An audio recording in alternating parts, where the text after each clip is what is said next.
सावेर उपचुनाव को लेकर राज्यसभा सांसद विवेक तनखा निर्वाचन अधिकारी से मिले। इस दौरान उन्होंने कांग्रेसियों पर हो रही कार्यवाही को लेकर विरोध दर्ज करवाया। कांग्रेस कार्यकर्ताओं के खिलाफ हो रही एक पक्षीय कार्यवाही के विरोध में शनिवार को वरिष्ठ कांग्रेस नेता विवेक तनखा सावेर से कांग्रेस प्रत्याशी प्रेमचंद्र गुड्डू, विधायक जीतू पटवारी सहित अन्य कांग्रेसी नेता कलेक्टर मनीष सिंह और पर्यवेक्षक चुनाव आयोग से मुलाकात करने पहुंचे। उन्होंने चुनाव आयोग द्वारा आदर्श आचार संहिता के उल्लंघन के विरोध में कांग्रेस के साथ पक्षपात का आरोप लगाया।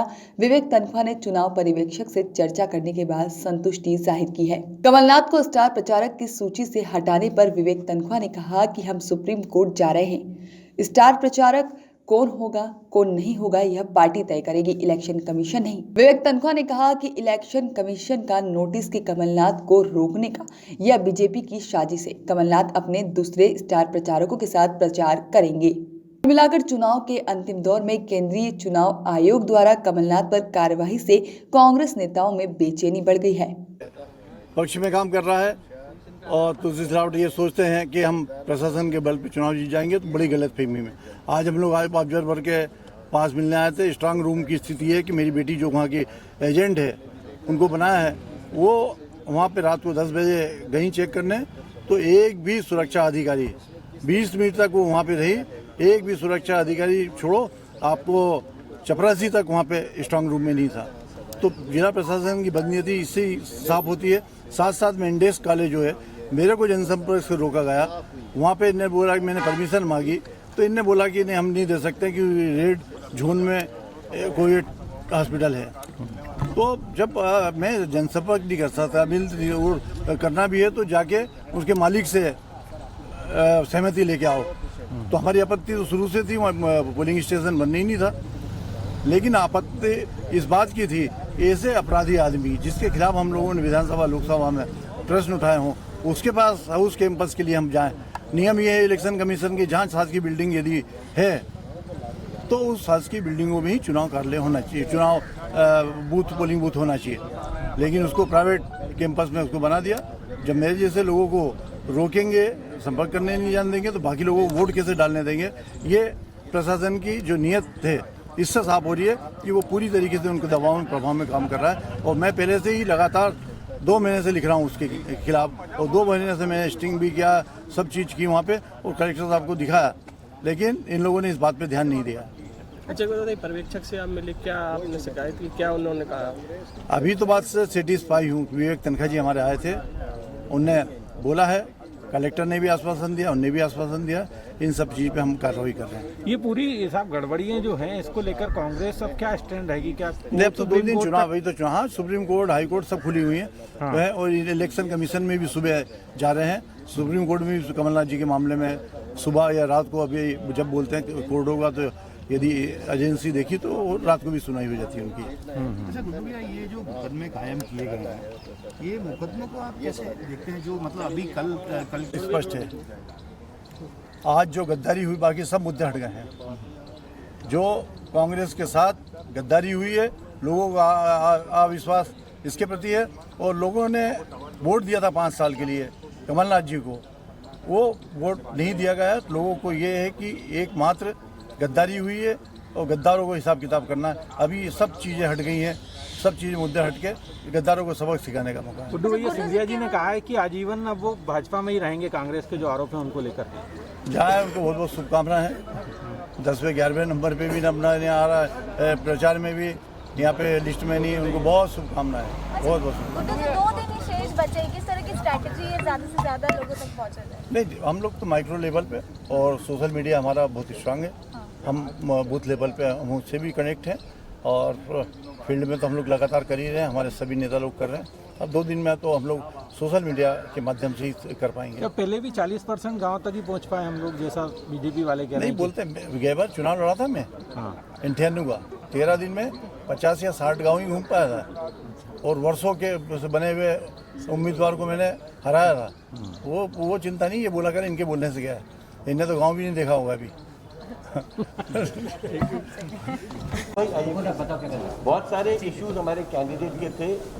पोलिंग बूथ की नोटिफिकेशन को लेके था, पोस्टल बैलेट को लेके था, कांग्रेसियों पे जो केसेस दर्ज हो रहे हैं उसको लेके था, कांग्रेसियों के जो नोटिस जा रहे हैं उसको लेके था। और हम लोगों ने उनको रिक्वेस्ट की कि इलेक्शन में लेवल प्लेइंग फील्ड होनी चाहिए, सब पार्टीज को पूरी सुविधा और आराम से चुनाव लड़ने का मौका दो, ये प्रेशर मत डालो क्योंकि ये प्रजातंत्र के लिए ठीक नहीं है ऐसा प्रेशर। और उन्होंने हमारी बात सुनी, हमको आश्वस्त भी किया है कि कोई ऐसी चीज़ उनकी तरफ से नहीं होगी जिससे कि हमको कोई गलतफहमी आए। और हम उन आज बात करने के बाद संतुष्ट हैं और अब हमको ये देखना है कि जो हमारी बात हुई है उसको वो क्रियान्वित कैसे करें। सर, कल कमलनाथ जी के खिलाफ जो कार्रवाई हुई है कैसे आप देख रहे हैं और लीगल तौर पर क्या कांग्रेस कदम आगे? देखिए, लीगली नहीं, हम तो सुप्रीम कोर्ट जा रहे हैं, बल्कि रात को शायद पिटीशन फाइल हो भी, आजकल ई फाइलिंग होती है।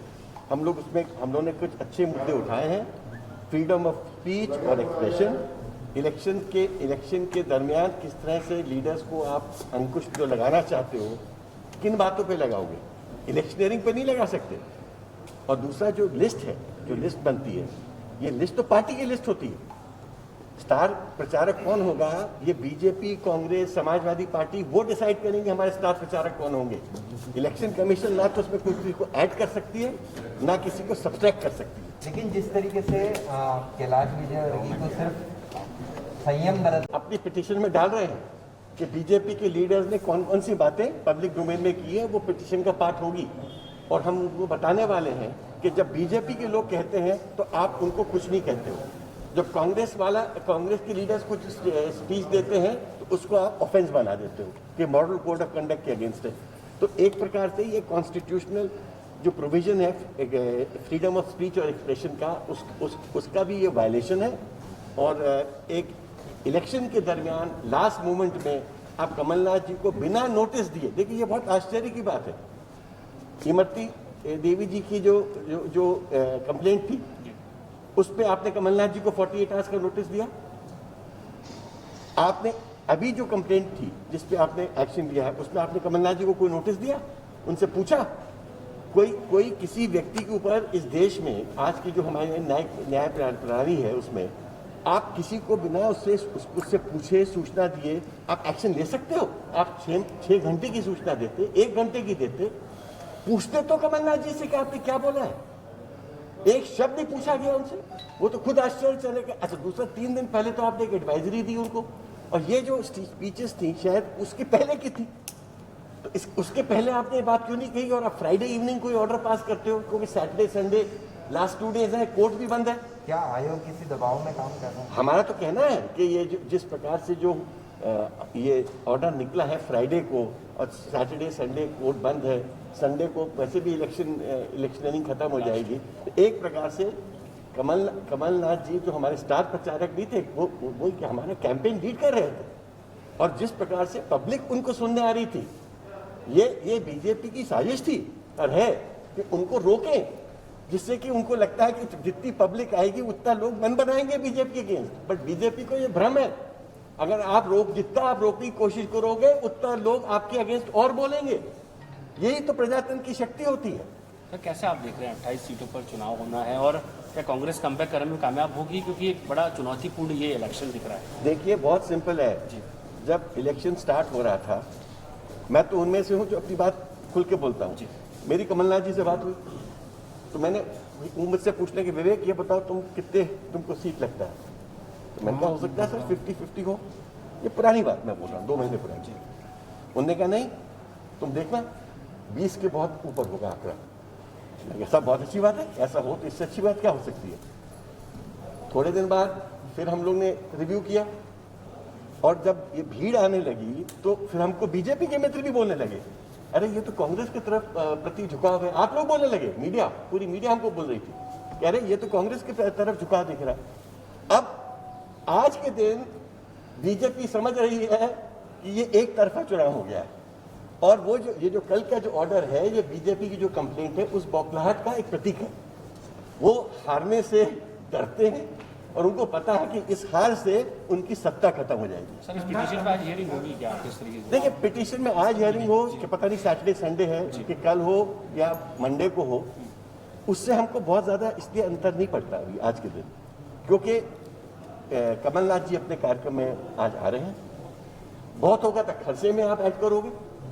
तीसरा, उस कमलनाथ जी के साथ दूसरे स्टार प्रचारक भी आ रहे हैं, तो मुझे पता है देश का कानून कि वो जो प्लेन आ रहा है उन प्रचारक के लिए आ रहा है, तो हमारे पास बहुत तरीके हैं उसको एक्सप्लेन करने के, और हम लोग एक्सप्लेन करेंगे जब वक्त आए। सर, इसमें जो एक सवाल है, जैसा आप तो बहुत सीनियर एडवोकेट हैं, इन सब चीज़ों को टेक्निकली समझते हैं, इस तरह के केसेस में आमतौर पर सुप्रीम कोर्ट का निर्णय क्या होता है?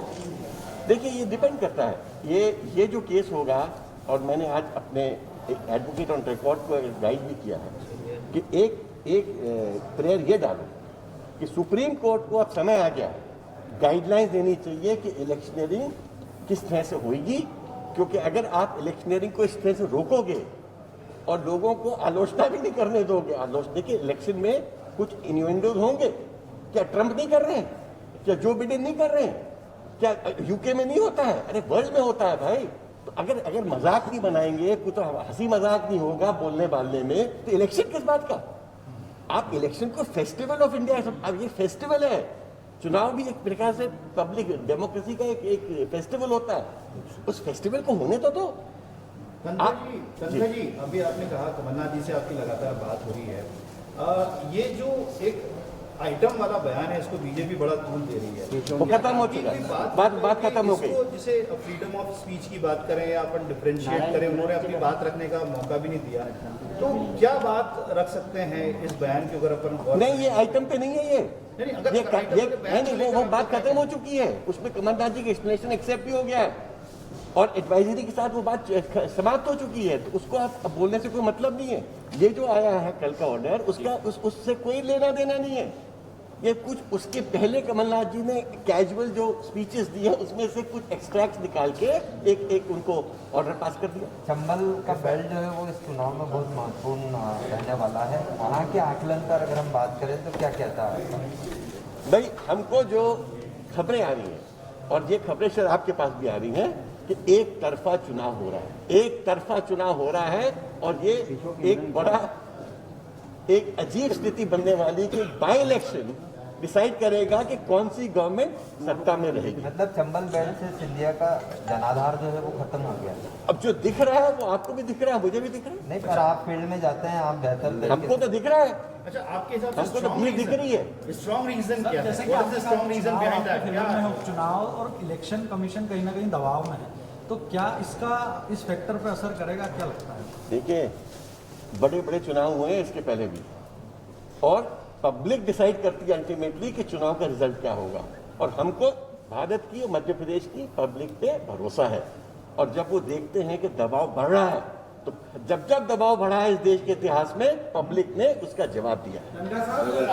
देश की निर्वाचन आयोग जैसी एजेंसियां ही यदि राजनीतिक दलों के प्रभाव में आ जाएंगी तो फिर निष्पक्षता कहाँ रह जाएगी चुनाव में? मैं तभी तो मैं सेशन साहब को बहुत मानता था। एक आदमी ने बदला था चुनाव का मीनिंग, मतलब उसके पहले जब चुनाव होते थे तो ऐसा लगता था कोई कानून नहीं है। एक आदमी आया, उसने देश को बता दिया कि चुनाव का कानून क्या है। मगर अब जो हो रहा है वो सेशन साहब की जो बात थी वो निष्पक्ष थी और सब पार्टी के लिए थी। अब जो है, आप एक पार्टी पे कानून दिखा रहे हो, दूसरे पार्टी को कुछ नहीं कह रहे। स्थिति ये है कि एक कैंडिडेट को ये तो पहले मिल जाती है, दूसरे कैंडिडेट को डाक मतपत्रों की लिस्ट के लिए परेशान होना पड़ता है। सब चीज के लिए परेशान कर रहे हैं, रोज पुलिस के नोटिस भी हर थाने से आ रहे हैं। इसीलिए मिले आज आप पिटीशन शायद आज दायर करेंगे, तो आज और कल आपने बोला कोर्ट बंद है, तो क्या आपको उम्मीद है कि क्या स्पेशल सुनवाई होगी इस केस? हो भी सकती है, नहीं भी हो सकती है।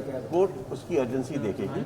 हम लोग फाइल करने के बाद रजिस्ट्रार जनरल को रिक्वेस्ट करेंगे। कौन अपीयर होगा इस केस में? कपिल सिब्बल साहब, विवेक तनखा, 2 लोग अपीयर होंगे। आप फिर मतलब कब तक उम्मीद कर सकते हैं? हम लोग तो जब लिस्ट हो जाता है एज अ सीनियर काउंसिल, हमको बताया जाता है कि इतने बजे हियरिंग होगी। तो आज से दायर कर रहे हैं आप? 100% कर रहे हैं। और सर रिलीफ क्या मांगेंगे? मतलब रिलीफ ये मांगेंगे, तो मतलब रिलीफ नहीं, रिलीफ ये होगी कि जो ऑर्डर आदेश पास किया है कमलनाथ जी को बिना नोटिस दिए, बिना बताए, और हमारा कहना उसमें ऐसी कोई बात भी नहीं है जो जिस पे आप कमलनाथ जी को आप ये आक्षेप लगा सकते थे। और दूसरा, ये आपका अधिकार क्षेत्र की बात पर कमलनाथ कहते हैं कि आयोग कुछ भी कहे, मैं तो प्रचार करता रहूंगा। मुद्दे पे बोला उनने कि वो आज प्रचार कर रहे हैं और कल भी करेंगे। करेंगे ना। Thank you. Bureau report, Canon news.